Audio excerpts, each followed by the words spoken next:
Avengers academy के last episode के अंदर हमने ये देखा था कि किस तरीके से वहां पे जो है थंडरबोल्ट्स के पूरी की पूरी फैसिलिटी के अंदर वेल, हेजमंड और मेटल जो है वो ऑसबॉर्न को मारने की कोशिश करते हैं। लेकिन जब उसको कंफ्रंट करते हैं तो बेसिकली ऑसबॉर्न उनको अपनी बातों में मैनिपुलेट करने की कोशिश करता है कि वो उनको अभी भी ठीक कर सकता है। और उसी तरह वो लोग इन दी एंड जो है वो ऑसबॉर्न को मारते नहीं बल्कि उसको वहीं पर छोड़ के चले जाते हैं। लेकिन ये सारी की सारी बातें जब हैंक पिम और लूक केज को पता चलती है तो वो उनके ऊपर काफी ज्यादा गुस्सा करते हैं। खासकर लूक केज उनको कभी यहाँ पे आने के लिए अब इजाजत नहीं देगा। तो अब हमारी कहानी आगे शिफ्ट होगी और हम देखेंगे कि बेसिकली अब पूरी की पूरी एवेंजर्स एकेडमी के बच्चों के साथ क्या चल रहा है। तो अब आगे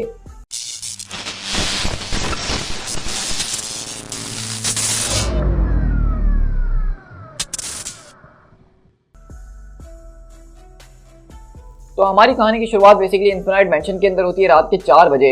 और हम देखते हैं कि यहाँ पे आज हमारी कहानी जो है वो स्ट्राइकर के ऊपर पूरी की पूरी फोकस्ड होने वाली है। और वो यहाँ पे रात में फ्रिज में कुछ खाने की कोशिश कर रहा था, लेकिन तभी उसके पीछे जोकोस्टा खड़ी होती है और वो कहता है, डैम इट जोकोस्टा, तुमने तो मुझे डरा ही दिया था। मैं तो बस सो नहीं पा रहा था, इसलिए मैंने सोचा कि यहाँ पे आके कुछ खा लेना चाहिए। लेकिन हम देखते हैं कि जोकोस्टा बेसिकली उसको कोई जवाब नहीं दे रही होती।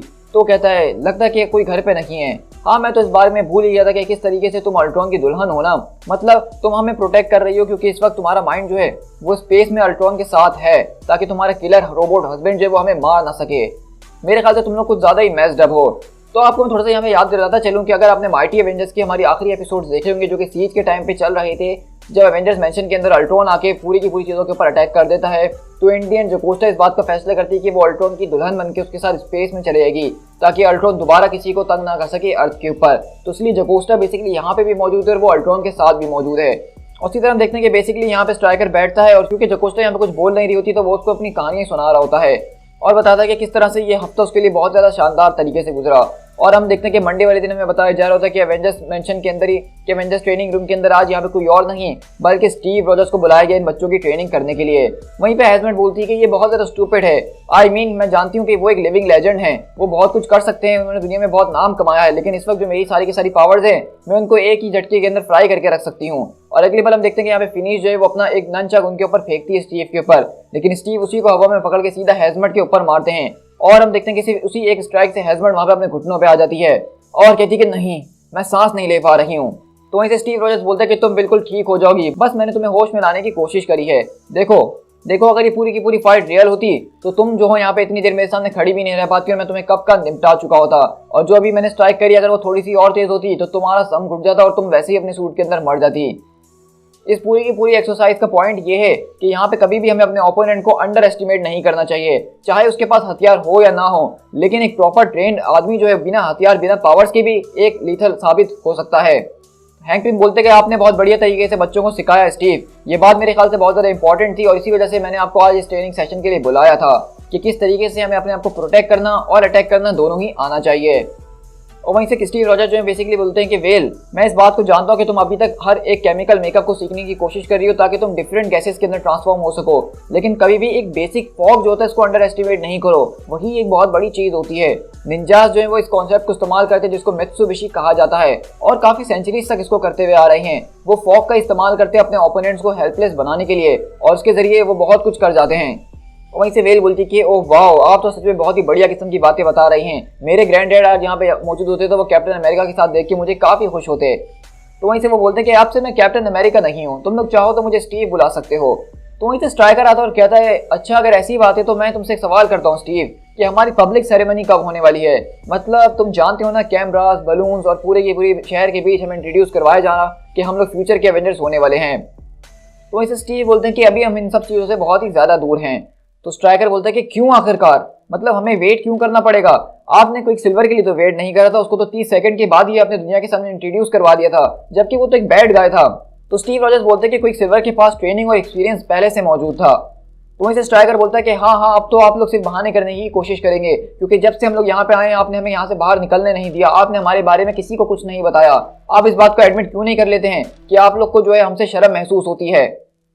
तो वहीं से हैंक पिम बोलते हैं कि देखो मैं इस बात को समझ रहा हूँ स्ट्राइकर के तुम हम पे गुस्सा होने की कोशिश कर रहे हो, तुम यहाँ पे ओवर प्रोटेक्टेड फील कर रहे हो, लेकिन यहाँ पे ये बात याद रखना कि बगैर ट्रेनिंग के तुम लोग कुछ भी नहीं हो, तुम सिर्फ जो एक टारगेट बन जाओगे दुनिया की नज़र में और कुछ भी नहीं। और इसके साथ साथ तुम्हारी सारी की सारी फैमिलीज वो भी खतरे में पड़ सकती हैं। तो स्ट्राइकर बोलता है तो क्या हुआ, आप लोग तो यहाँ पे मौजूद है ना हमें प्रोटेक्ट करने के लिए, और वैसे भी आप लोग के पास उस तरह की चीज़ें मौजूद होंगी ना, आप लोग भी तो अपनी फैमिलीज को प्रोटेक्ट करते ही किसी तरीके से।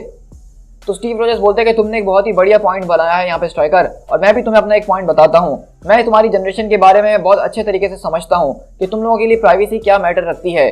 तुम लोग के लिए यहाँ पे सब कुछ जो मैटर रखता है वो फेम मैटर रखती है, कि तुम्हें मशहूर होना है। देखो कभी भी जो है ये बात मायने नहीं रखती कि एवेंजर्स बनना तुम्हारे लिए क्या मायने रखता है, ये कभी भी तुम्हारे लिए मायने नहीं रखेगी। एंड बिलीव मी, अगर तुम इस बात को सोचने के लिए बैठ गए तो तुम्हें अंदाजा होगा कि इस पूरी की पूरी चीज़ का, यानी एवेंजर्स बनने की कितनी बड़ी कीमत है जो कि तुम्हें चुकानी पड़ती है। इसी तरह हैंक भी बोलते हैं कि all right people, commander Rogers के पास इस वक्त बहुत कुछ करने के लिए और वो काफ़ी बिजी इंसान है, तो मेरे ख्याल से हमें उनका शुक्रिया अदा करना चाहिए ताकि वो दोबारा एवेंजर्स इन्फिनाइट मेंशन में हमारी ट्रेनिंग के लिए इसी तरह आते रहें। और इसी तरह हम देखते हैं कि बेसिकली स्टीव रॉजर्स यहाँ पे रेप्टाइल और मेटल को जो है वो ऑटोग्राफ्स वगैरह देते हैं। तो वहीं से हैंक में बोलते हैं कि मैं जानता हूँ कि इस वक्त तुम क्या सोच रहे हो, लेकिन इन लोगों ने सच में मुझे उस राफ्ट वाले प्रिजन ब्रेक के अंदर जो है काफ़ी ज़्यादा इंप्रेस कर दिया था, और अभी ये लोग सिर्फ बच्चे हैं, मैं इनको सिखा रहा हूँ। तो स्टीव रॉजर्स बोलते हैं कि मुझे यहाँ पे ये बात चिंता नहीं कर रही है कि इनका एटीट्यूड कैसा है, क्योंकि इस तरह के एटीट्यूड को तो मैं तब से झेल रहा हूँ जब मैंने हॉकाई जैसे लोगों को एवेंजर्स में भर्ती करना शुरू करा था। और मुझे इस बात पे हमेशा विश्वास है ही कि एवेंजर्स के अंदर लोग आने के बाद हमेशा सुधरते ही हैं। चाहे हम यहाँ पे क्लिंट की बात करें, कोई सिल्वर की बात करें, या स्वॉर्ड्समैन की क्यों ना बात करें, वो सारे के सारे लोग जो हैं इस पूरी की पूरी एवेंजर्स की लाइट के अंदर आके एक अच्छे कदम पे चलना शुरू हो गए थे। लेकिन वो जो सारे के सारे लोग हुआ करते थे उनका कोई आइडियल हुआ करता था जो कि एवेंजर्स के अंदर हुआ करता था, और वो उसको देख के अपनी सारी की सारी ट्रेनिंग्स करते थे, उसको देख के अपने आप को प्रूव करना चाहते थे। लेकिन इन बच्चों के अंदर मैं कुछ भी ऐसा नहीं देख रहा हूँ, इनका कोई आइडियल नहीं है कि ये हॉकाई जैसा बनना चाहते हैं, ये आयरन मैन जैसा बनना चाहते हैं, ये थॉर जैसा बनना चाहते हैं, बल्कि यहाँ पे सिर्फ इनका एक ही मोटिव है कि ये यहाँ पे सेलिब्रिटी बनने के लिए आए हैं। और ये बात मुझे थोड़ा सा परेशान कर रखी है। और इसी तरह स्ट्राइकर वहाँ पे बता रहा होता है यहाँ पे जोकोस्टा को कि फिनिश ने उसके फोटो को पढ़ लिया था, वो इस चीज़ के अंदर काफ़ी अच्छी है। उसने मुझे बताया कि स्टीव रॉजर्स ने मेरे बारे में क्या कहा, तो उसमें बुरी बात क्या है, मतलब ये सच ही है। इस दुनिया के अंदर कौन फेमस नहीं होना चाहता है, और ये मेरी ज़िंदगी की सबसे पहली चीज़ थी जिसको मैंने सीखा था। और इसी तरह हम देखते हैं कि बेसिकली मैं यहाँ पे स्ट्राइकर के आज बचपन का पूरी कहानी सुनाई जा रही है, जहाँ पे हमें स्ट्राइकर बताता है कि किस तरीके से उसकी माँ जो थी वो एक तरह की सेलिब्रिटी थी, और उसकी माँ ने जो हमेशा इस चीज़ के ऊपर फोकस करा है कि किस तरीके से उनको दुनिया की नज़र में आना है। उनका जो है एक बहुत लंबे चौड़े टाइम तक एक पॉलिटिशियन के साथ अफेयर चला, और उन्होंने अपने उस पॉलिटिशियन के जरिए अपना पूरे के पूरे करियर को सेट कर लिया। उन्होंने जो है काफ़ी ज़्यादा शूट्स करे, उन्होंने काफ़ी ज़्यादा एड्स करे, और उन्होंने एक ज़बरदस्त किस्म का पेंट हाउस भी खरीद लिया। और हाँ, ये बात सच है कि मेरी मॉम के पास एक पेंट हाउस मौजूद है, और उन्होंने इसके लिए बहुत ही ज़्यादा एफर्ट्स वगैरह करी, और मैंने उनको ये सब करते हुए भी देखा है। लेकिन उसके बावजूद भी मेरी माँ ने मुझे अपनी उस दुनिया के अंदर वेलकम करा। देखो मुझे इस बारे में नहीं पता कि मेरे फादर कौन है और कौन नहीं है, क्योंकि मेरी माँ कभी भी एक माँ वाली औरत तो रही नहीं थी। उनको सिर्फ हमेशा से फेम चाहिए करती थी, उनको सिर्फ पैसा चाहिए करता था, और उसके लिए वो बहुत कुछ करती थी। वो रिचेस्ट कैंडिडेट्स के साथ घुमा फिरा करती थी, और उनमें से शायद उन्होंने किसी एक के साथ शादी करने के बारे में सोचा था, लेकिन वो उल्टा उनको पैसे लेके अपनी जान छुड़ा के भाग गया। लेकिन वो सारी की सारी पैसा हमारा खत्म होना शुरू हो गया, क्योंकि जब मेरी माँ अब बूढ़ी होना शुरू हो चुकी थी तो लोग उनको वो अटेंशन नहीं देते थे जो कि पहले उनको मिला करती थी, और अब इस तरीके से वो पूरी की पूरी स्पॉटलाइट उनसे छीन ली जा रही थी, और हम पैसों से खाली होते जा रहे थे। तो इसलिए मेरी माँ ने फैसला करा कि वो अपने लिए एक नई स्पॉटलाइट को बनाएंगी, और वो मैं होने वाला हूँ। उन्होंने मेरे लिए एक मैनेजर को अरेंज करा जो कि रिक था, जो कि मुझे एक्टिंग वगैरह सिखाता था, और मुझे जो है इस तरह की जॉब दिलाया करता था, क्योंकि उसके काफ़ी कनेक्शन थे। लेकिन मुझे रिक कभी भी पसंद नहीं था।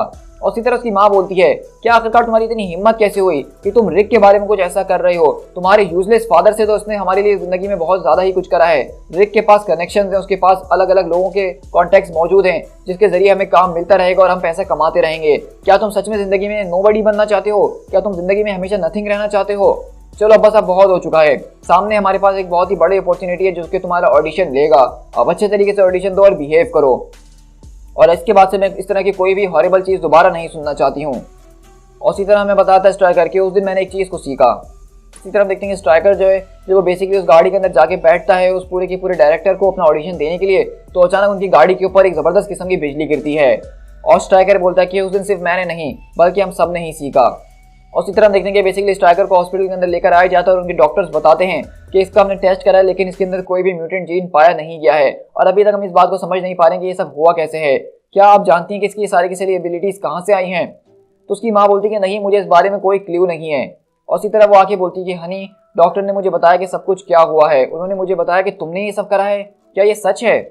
जब मेरी आंख खुली तो मैं दो बातों को जानता था कि एक ये कि मेरी माँ ने डॉक्टर से झूठ बोला, उनको सच में इस बारे में आइडिया है कि मेरी पावर्स कहाँ से आई हैं, लेकिन बस उसके बारे में बात नहीं करना चाहती हैं। और नंबर 2 कि अब हमारे लिए चीज़ें उस तरह से नहीं रहने वाली जिस तरह से चल रही थी। और उसी तरह हम देखते हैं कि बेसिकली वो यही बोलती हैं कि बेटा तुम्हें परेशान होने की कोई ज़रूरत नहीं है, मैं इसके लिए लॉयर्स करूँगी, मैं सब कुछ करूँगी और तुम्हें बिल्कुल ठीक कर दूँगी, और मैं इस बात का वादा करती हूँ। लेकिन इसी तरह स्ट्राइकर बताता है कि इसी के बाद से मेरा नया करियर स्टार्ट हो गया। देखो शुरू में तो मैं सारे के सारे मॉन्स्टर ट्रक्स को बर्बाद किया करता था और इस तरह से अपना टाइम पास किया करता था। मैंने जो है क्राइम फाइटिंग भी करने की कोशिश करी, लेकिन मुझे समझ में नहीं आता कि आखिरकार डेयरडेविल को कैसे पता चलता कि कोई ना कभी कौन सा बैंक लूट रहा है, क्योंकि मैं तो कभी भी किसी चोर को ढूंढ ही नहीं पाता था। मॉम ने जो है मुझे न्यू वॉरियर्स की टीम में भर्ती करवाने के बारे में भी सोचा, जो कि एक रियलिटी शो था और उसके अंदर इसी तरह लोग अपनी पावर्स को दिखा के सेलिब्रिटी बन जाया करते थे। लेकिन उन लोगों ने कहा कि मैं काफी ज्यादा जवान हूँ, और उसके साथ जब मैं थंडरबोल्ट्स के अंदर गया तो वहाँ पे भी मुझे इस तरह का कोई चांस नहीं दिया गया। लेकिन उसके बाद मुझे एक ऐसा शख्स मिला जिसने मुझसे ये नहीं कहा कि तुम अभी बहुत ज़्यादा छोटे हो और तुम्हें ये सब नहीं करना चाहिए। वो आदमी नॉर्मन ऑसबॉर्न था। मैं जानता हूँ कि नॉर्मन ऑसबॉर्न ने बाकी सबको बहुत ही ज़्यादा टॉर्चर करा है, लेकिन उसने मुझे टॉर्चर नहीं करा। उसने तो बल्कि मुझे धमकाया तक नहीं, बल्कि उसने तो मुझे हर एक वो चीज़ दे दी जो कि मैं चाहता था। गॉड, मैं कितना ज़्यादा बोर हो रहा हूँ। मैं वो सारी की सारी चीज़ें यहाँ पे भी दोबारा से करना चाहता हूँ, लेकिन इन लोगों को बता नहीं सकता हूँ कि ऑसबॉर्न ने मेरे साथ क्या क्या करा। ऑसबॉर्न मुझसे वादे किया करता था कि वो मेरे लिए ये करने वाला है, मेरे लिए वो करने वाला है, और हमेशा वो मेरे लिए अच्छा ही करता था। और इसी तरह हम देखते हैं कि बेसिकली यहाँ पे स्ट्राइकर जो आज अपनी कहानी बता रहा है, उसके मुताबिक ऑसबॉर्न ने उसको भी जो है कभी भी टॉर्चर नहीं करा, और ये चीज़ जो है बेसिकली फिनिश और इसके बीच कॉमन इसको बना देती है। और इसी तरह वेडनेसडे को शिफ्ट होते हैं, जब यहाँ पे बेसिकली स्ट्राइकर अपनी एक्सरसाइज वगैरह कर रहा होता है और कहता है कि तुम भी काफ़ी ज़्यादा बोर लग रही है जितना मैं लग रहा हूँ। तो फिनिश बोलती है कि हाँ ऐसा ही है। तो यहीं से हम देखते हैं कि वो बेसिकली स्ट्राइकर उसके ऊपर लाइन मारता है और कहता है तो क्या हम कुछ हैंकी पैंकी कर सकते हैं। तो फिनिश बोलती है कि क्यों। तो कहती है कि मेरा मतलब ये है कि ऑफ कोर्स मैं चाहूँ तो तुम्हारे साथ कर सकती हूँ, लेकिन इस सारे के सारे वक्त में मैं कुछ अच्छी चीज़ों को भी सीख सकती हूँ। तो मैं तुम्हारे साथ अपना टाइम बर्बाद क्यों करूँ। हाँ तुम यंग हो, तुम रिच हो, तुम अट्रैक्टिव हो, तुम पावरफुल हो, तुम इंटाइटल्ड हो, लेकिन ये सारी की सारी चीज़ें तुम्हें सेल्फिश बनाती है ना। इसका मतलब कि तुम्हारे पास कोई स्किल नहीं है, बस तुम अपनी इन्हीं सारी चीज़ों के बल पे उछलने की कोशिश करते हो। और इसके अलावा मेरे पास और भी इंटरेस्टिंग वेज है जहाँ पे मैं अपना टाइम पास कर सकती हूँ, या ऐसा कहूँ कि और भी इंटरेस्टिंग लोग हैं जिनके साथ मैं अपना टाइम पास कर सकती हूँ। तो वहीं से वेल आती है और बोलती है कि अब आखिरकार यहाँ पे ये सब क्या चल रहा है। स्ट्राइकर बोलता है कि बस उसका टेस्ट अच्छा नहीं है, ये कोई क्राइम नहीं है, लेकिन इसको क्राइम होना चाहिए था। तो तुम बताओ कि तुम क्या कर रही हो, क्या तुम मेरे साथ हैंकी पैंकी करोगी। तो वहीं से वाइल्ड बोलती है वाओ, आखिरकार इस जबरदस्त किस्म की रोमांटिक अप्रोच को कोई लड़की इनकार कैसे कर सकती है। लेकिन देखो मैं फिर भी तुम्हें इनकार कर रही हूँ, जरूर मेरे पास कोई ना कोई सुपर पावर्स होंगी। और इसी तरह हम देखते हैं कि वहाँ से वेल भी उसको छोड़ के चले जाती है। और वहीं से स्ट्राइकर बोलता है कि ये पूरी की पूरी जगह मेरे लिए एक तरह की बस खेल बनते जा रही है। मैं यहाँ पे कुछ करने के लिए आया था, मैं यहाँ पे कुछ बनने के लिए आया था, लेकिन मुझे ऐसा लग रहा है कि मैं यहाँ पे कुछ भी नहीं हूँ। मैं जो था इस पूरी की पूरी टीम को छोड़ने के बस इतना करीब था, लेकिन फिर आया फ्राइडे। और हम इस तरह देखते हैं कि फ्राइडे को बेसिकली डॉक्टर हैंक पिम जो है वो बेसिकली इन सारे के सारे लोगों को यहाँ पे बाहर लेकर आए हुए होते हैं और घुमाने फिराने के लिए लेकर आए हुए होते हैं। और इसी तरह वो लोग बोलते हैं कि हमें काफ़ी अफसोस हो रहा है कि मेटल और हेजमेट यहाँ पे हमारे साथ मौजूद नहीं है। तो हैंक पिम बोलते हैं कि वो घबराने की ज़रूरत नहीं है, वो लोग भी यहाँ पे हमारे साथ मौजूद हैं, बस मैंने उनको छोटा कर दिया है ताकि वो लोग अटेंशन को अट्रैक्ट ना कर सकें। और इसी तरह हम देखते हैं कि बेसिकली यहाँ पे मेटल और वो जो हेजमेट होती है उसको हैंक पिम ने छोटा करके अपने पास रखा होता है। लेकिन अगले पल हम देखते हैं कि यहाँ पे एक ज़बरदस्त किस्म की हवा चलना शुरू होती है। तो हैंक पिम बोलते हैं कि न्यूयॉर्क की ठंड कुछ अजीब ही है, कभी एकदम तेज़ और कभी एकदम हल्की हो जाती है। लेकिन हम देखते हैं कि ये कोई आम हवा नहीं होती और वो इतनी तेज़ होती है कि उनको सबको उड़ा रही होती है। तो डॉक्टर हैंक पिम बोलते हैं कि ज़रा एक मिनट, तुम सबको मेरे पीछे आना होगा। और हम देखते हैं कि यहाँ पे दरअसल कोई और नहीं बल्कि एक विलन जिसका नाम वाइल्ड वाइंड है, जो कि डॉक्टर हैंक पिम का बहुत ही पुराना यानी कि ओल्ड स्कूल विलन है। वो यहाँ पे आता है और कहता है कि तुमने उसको जान से मार डाला, उसने मेरी जगह तुम्हें चूज करा था, मैं उससे प्यार करता था, मैं जानता था एक ना एक दिन तुम अपने चक्कर में उसकी जान को जरूर गंवा दोगे। वो तुम्हारी वाइफ थी, वो तुम्हारी इज्जत थी और तुम्हारा फर्ज बनता था कि तुम्हें अपनी बीवी को बचाना है, लेकिन अब वो मर चुकी है और ये सब तुम्हारी वजह से हुआ है। और अब मैं तुम्हारे इस बच्चे को तुमसे छीन लूंगा जिसकी तुम्हें इतनी ज्यादा परवाह हो रही है, ताकि तुम्हें पता चल सके। लेकिन इसी तरह हैंक पिम बोलते कि नहीं, तुम ये नहीं कर सकते हो। डेविड, वाइल्डविंड, मेरी बात जरा गौर से सुनो, मेरा इसके अंदर कुछ लेना देना नहीं है। जैनेट की जो मौत हुई है उस वक्त तो मैं अर्थ के ऊपर मौजूद भी नहीं था, वो एक स्क्रल था और मुझे एलियंस ने अपना प्रिजनर बनाया हुआ था। तो वहीं से वो बोलता है कि इसमें फिर भी तुम्हारी गलती है, क्यों आखिरकार तुम उनके प्रिजनर क्यों बने। तुम्हें उनसे लड़ना चाहिए था, तुम्हें अपने आप को आज़ाद कराना चाहिए था, लेकिन तुमने उसको मर्डर होने दिया। अब मैं तुम्हारे इस बच्चे को मर्डर करूंगा तुम्हारी आंखों के सामने, जिसकी तुम्हें इतनी परवाह है। उसी तरह अगले पर हम देखते हैं कि बेसिकली वाइल्ड वाइंड उसके गले के ऊपर अपना चाकू चला देता है, लेकिन वो बोलता है कि व्हाट द हेल।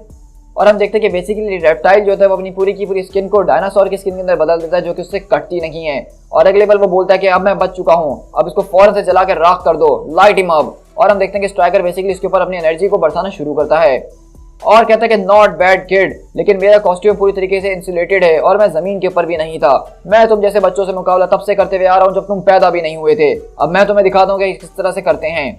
और अगले बार हम देखते हैं कि वाइल्ड वाइंड वहाँ पे जबरदस्त तरीके का हवा के तूफान लाता है और सबको उड़ा के फेंक रहा होता है। और हैंक पिम बोलते हैं लगता है कि आजकल कोई अपनी जिंदगी का एक्सपीरियंस नहीं करना चाहता है, हर कोई बस यहाँ पे रिकॉर्डिंग ही करने के लिए खड़ा है। ऑल राइट, अगर ऐसा है तो ऐसा ही सही। Avengers academy assemble. और अगली पल हम देखते हैं कि वो बेसिकली यहाँ पे मेटल और हेजमट को उसके ऊपर छोड़ते हैं बड़ा करके। तो वहीं से वो बोलता है, तो क्या यही है अब तुम्हारे लिए? क्या तुम अब पूरे के पूरे एमेच्योर बन चुके हो? क्या तुम अब स्कूल टीचर हो और बच्चों को पढ़ाने का काम कर रहे हो? मेरे ख्याल से अब वक्त आ चुका है बायोलॉजी का, डायसेक्शन 101। और अगले पल हम देखते हैं कि wild mind basically doctor hang Pym के पास आता है और अपने ब्लेड से उनके पूरे के पूरे पेट को चीर देता है। लेकिन हैंक पिम वहां पे अपना साइज बड़ा करते हुए उसको एक हाथ मार के गिराते हैं और कहते हैं कि बस अब बहुत हो चुका है डेविड। तो वहीं से वो कहता है कि ये हुई ना बात, यहाँ पे मैं इस खून के लिए तो आया था। मे बी अब जब मैं तुम्हारे सामने तुम्हारे कुछ बच्चों को स्लाइस करूंगा तो तब जाके तुम्हें ये बात समझ में आएगी। लेकिन अगले पल वहां पे स्ट्राइकर बोलता है कि हे, अब तो तुम ग्राउंडेड हो ना। और अगले पल हम देखते हैं कि स्ट्राइकर बेसिकली उसको जबरदस्त किस्म का बिजली का झटका देके वहां पे गिरा देता है। और वाइल्ड बोलती है कि डॉक्टर पिम, आपका तो खून निकल रहा है, क्या आप ठीक हैं? तो पिम बोलता है कि हाँ, इस साइज के अंदर मुझे ज्यादा तकलीफ महसूस नहीं हो रही और मैं अभी के लिए ठीक हूँ। तुम लोगों ने आज बहुत ही अच्छा काम करा, लेकिन अब हमें यहाँ से फौरन बाहर निकलना होगा। और उसी तरह हम देखते हैं कि हैंक पिम बेसिकली वहां से एक दरवाजा खोलते हैं जो कि इन्फिनाइट बेंशन से कनेक्ट होता है और वो लोग यहाँ से निकलते हैं। लेकिन यहाँ पे सारे के सारे लोग और न्यूज वाले आ चुके होते हैं और वो इन बच्चों को बहुत ज्यादा प्रेस कर रहे होते हैं। और इसी तरह हम अगले पल देखते हैं कि बेसिकली टीवी के अंदर बताया जा रहा होता है कि किस तरीके से एक अनोखी सुपर हीरो टीम आ चुकी है, जिसमें से बहुत ज्यादा लोग जो है वो स्ट्राइकर को तो पहचान लेते हैं क्योंकि वो ऑलरेडी टीवी और मीडिया वगैरह में आया करता था। और हैंक पिम बोलते हैं कि ये वो आखिरी चीज थी जो मैं हमेशा करना चाहता था। मेरे ख्याल से अब मुझे स्टीव से कांटेक्ट करना होगा ताकि इस पूरी की पूरी न्यूज़ वगैरह को रुकवाया जा सके और ये बात इतनी ज़्यादा तेजी से ना फैले। तो वहीं से स्ट्राइकर आता और कहता है कि डॉक्टर पिम, क्या मैं आपसे कुछ कह सकता हूँ? देखिए, अब ये ऑलरेडी पूरी की पूरी खबर बाहर निकल चुकी है और ट्रस्ट मी, मैंने इन मीडिया वालों के साथ बहुत ही लंबा अरसा गुजारा है। अगर आप इनके सामने दीवार खड़ी करने की कोशिश करेंगे तो ये अपनी पूरी जान लगा के उस दीवार को गिरा देंगे। वो किसी न किसी तरीके से हेजमट का पुराना फेसबुक पेज ढूंढ लेंगे, उसकी टीममेट्स को तंग करना शुरू कर देंगे, उसके ऊपर एक पूरी की पूरी डॉक्यूमेंट्री बना देंगे। इसके साथ साथ वो मिस्ट के स्कूल पहुंच जाएंगे और पूछेंगे कि किस तरीके से वो पहली बार जब क्लास में बेइज्जत हुई थी तो वो मिस्ट के अंदर बनी। मतलब आप इस चीज़ को जितना रोकने की कोशिश करेंगे उतना ही आपके कंट्रोल से बाहर होती जाएगी। अब इसको कंट्रोल करने का सिर्फ एक ही तरीका है कि आप इसके बारे में कुछ ना करें, बस जो हो रहा है वो होने दीजिए और एक वक्त में आके ये सब कुछ खुद ही ठंडा हो जाएगा। तो टाइगरा बोलती है कि वैसे इस बच्चे की बात में पॉइंट तो है। और इसी तरह हम सैटरडे को शिफ्ट होते हैं शाम के 5 बजे, जहां पे हम देखते हैं कि बेसिकली हैंक पिम ने अब इस बात का फैसला कर ही लिया है कि वो यहाँ पे जो इन सारे के सारे बच्चों को दुनिया के सामने इंट्रोड्यूस करवा रहे हैं और वो यहाँ पे उन बच्चों को एज अ नेक्स्ट अवेंजर्स की टीम यानी कि अगले फ्यूचर के होने वाले अवेंजर्स के रूप में इंट्रोड्यूस करवाते हैं और वो बताते हैं कि ये मेरी क्लास के अवेंजर्स एकेडमी के सबसे होनहार बच्चे हैं। और इसी तरह हम यहाँ पे देखते हैं कि बेसिकली वो सब काफ़ी ज़्यादा खुश होते हैं और घर पे आके डिस्कशंस वगैरह कर ही रहे होते हैं, जहाँ पे मेटल बोलता है कि क्या तुमने इस बात को बिलीव करा कि कुछ बच्चों को लग रहा था कि मैं रेड स्कल का बेटा हूँ, मतलब वो एक नाजी है और मैं जूइश हूँ। और इसी तरह रेप्टाइल बोलता है कि डोंट वरी ड्यूड, वो तुमसे बहुत ज़्यादा प्यार करते हैं, मैं तो देख रहा हूँ कि तुम्हारे ऊपर तो मीम्स भी बनना शुरू हो चुकी हैं। इसी तरह वाइल्ड बोलते हैं कि ये सच में बहुत ज़्यादा अमेजिंग था, जस्टिस बिल्कुल ठीक था, मतलब हम लोग अपने आप के बारे में कुछ ज़्यादा ही सोच रहे थे लेकिन दुनिया हमसे प्यार करती है। ज़रा एक मिनट, मुझे उसको जाके सब कुछ बताना ही होगा। इसी तरह देखते हैं कि जब वो यहाँ से जाती है वाइल्ड तो बेसिकली उसको बोलता भी है स्ट्राइकर, तुम जाने से पहले दरवाजे को नॉक जरूर कर लेना। लेकिन हम देखते हैं कि जब वो दरवाजा खोल के ऐसी घुसती है तो वहाँ पे जस्टिस जो है अपनी किसी और दोस्त के साथ हैंकी वैंकी करने में लगे हुए होते हैं और कहते हैं, ओह तुम लोग वापसी लौट कर आ गई हो। वाइल्ड, ये मेरी दोस्त है सूजी अल्ट्रा गर्ल, क्या तुम मुझे 1 मिनट दे सकती हो? लेकिन इसी तरह हम देखते हैं कि बेसिकली वाइल्ड का यहाँ पे दिल टूट जाता है क्योंकि उसके ऊपर उसका क्रश था और उसने उसको किसी और के साथ देख लिया है और वो यहाँ रोते हुए बाहर आ चुकी होती है। लेकिन इसी तरह सैटरडे नाइट को हम देखते हैं कि वेल यहाँ पे बेसिकली स्ट्राइकर के पास आती है और क्योंकि अब उसके पास जो है कोई है नहीं और वो अपनी इन सारी की सारी बातों को शेयर करती है कि किस तरह वो जस्टिस के ऊपर क्रश रखती थी और इस चक्कर में वो सारे स्टूपिड काम कर रही थी और उसने स्ट्राइकर को इग्नोर करा। लेकिन अब वो चाहती है कि वो दोनों एक दूसरे के क्लोज हो, एक दूसरे के दोस्त बने और वो दोनों एक दूसरे के साथ अपना टाइम स्पेंड करें। और इसी तरह हम देखते हैं कि बेसिकली वो दोनों अपने कमरे के अंदर सारी की सारी बातें कर रहे होते हैं कि किस तरीके से वो जो है जस्टिस के ऊपर ट्रस्ट कर रही थी, उसको लग रहा था कि वो एक अच्छा इंसान है, लेकिन वो अंदर से कुछ और ही निकला। और इसी तरह हमारी कहानी की शुरुआत यहाँ संडे को होती है जो कि अब सुबह के 6 बज चुके हैं और पिछले 2 घंटे से यहाँ पे स्ट्राइकर जो है वो अल्ट्रॉन यानी कि जोकोस्टा को पका रखा है और कहता है कि वो तकरीबन 4 घंटे के बाद सो गई और मैं चाहता था उसके साथ बहुत कुछ कर सकता था लेकिन मैंने नहीं करा। आई गेस कि अब मैं मैच्योर हो गया हूँ। लेकिन अगले बार हम देखते हैं कि उसके पास उसकी मॉम की कॉल आती है और वो अपनी मॉम से बात करता है और कहता है कि मॉम, आपको पता है ना कि यहाँ पे बात करना कितना मुश्किल है, मतलब सिग्नल्स का यहाँ पे काफ़ी ज़्यादा मुश्किल रहती है। लेकिन इसी तरह हम देखते हैं कि उसकी मॉम बेसिकली उससे पूछने की कोशिश कर रही होती है कि वहाँ पे सब कुछ ठीक चल रहा है, जो वो करना चाहता था क्या वो हो रहा है। तो वो बताता है कि हाँ बिल्कुल, मैं एक सेलिब्रिटी बनना चाहता था जो कि मुझे नहीं लग रहा था कि मैं यहाँ पे बनूंगा, लेकिन अब मैं आखिरकार बन ही गया। और हमें तब जाके बेसिकली यहाँ पे ये पता चलता है सस्पेंस कि यहाँ पे जो ये सारा का सारा अटैक हुआ था वाइल्ड वाइंड के जरिए वो किसी और ने नहीं बल्कि उसकी माँ ने ही करवाया था। और बेसिकली उसने एक फोटोग्राफर को हायर करा था जिसने वाइल्ड वाइंड से डील करी थी कि वो उन बच्चों के ऊपर जाके अटैक करेगा तो वो उसको हैंक पिम की लोकेशन बता देगा और इस तरह उस फोटोग्राफर ने इन सारे के सारे बच्चों को मशहूर कर दिया। तो बेसिकली एक तरह से देखा जाए तो इसके अंदर हैंक पिम का कोई कमाल नहीं कि उसने एवेंजर्स एकेडमी को दुनिया के सामने इंट्रोड्यूस करा, बल्कि स्ट्राइकर हमेशा से ऐसा चाहता था वो एक सेलिब्रिटी बनना, और इसके लिए उसने अपनी माँ का इस्तेमाल करा और उसकी रिसोर्सेज का, जिसके जरिए अब वो मशहूर हो गया है। तो आपको समझ में आ ही गया होगा कि बेसिकली स्ट्राइकर जो है जितना ज़्यादा सियाना और जितना ज़्यादा इडियट लग रहा था वो उतना इडियट है नहीं, बल्कि वो बहुत ज़्यादा शातिर था और उसको जो चीज़ चाहिए थी वो उसने अपनी माँ के साथ मिलकर हासिल कर ली। और इसी तरह वो बोलता कि ऑल राइट मॉम, अब मेरे ख्याल से मुझे जाना चाहिए, अब काफ़ी रात हो गई है। और जो कोस्टा, तुमसे मिलकर भी काफ़ी खुशी हुई, और सच कहूँ तो अल्ट्रॉन सच में एक बहुत ही लकी गाय है, क्योंकि तुम कभी भी ये बात नहीं करती हो, तुम सिर्फ सुनती रहती हो, तुम लोगों को जज नहीं करती हो, तुम लोगों के बारे में ओपिनियंस नहीं रखती हो। अगर तुम्हारी ऑलरेडी शादी ना हुई होती और तुम कोई रोबोट ना होती तो मेरे ख्याल से हम दोनों का फ्यूचर बहुत अच्छा हो सकता था। मेरे ख्याल से मुझे तुमसे इस तरह बार बार बात करते रहनी चाहिए। To be continued.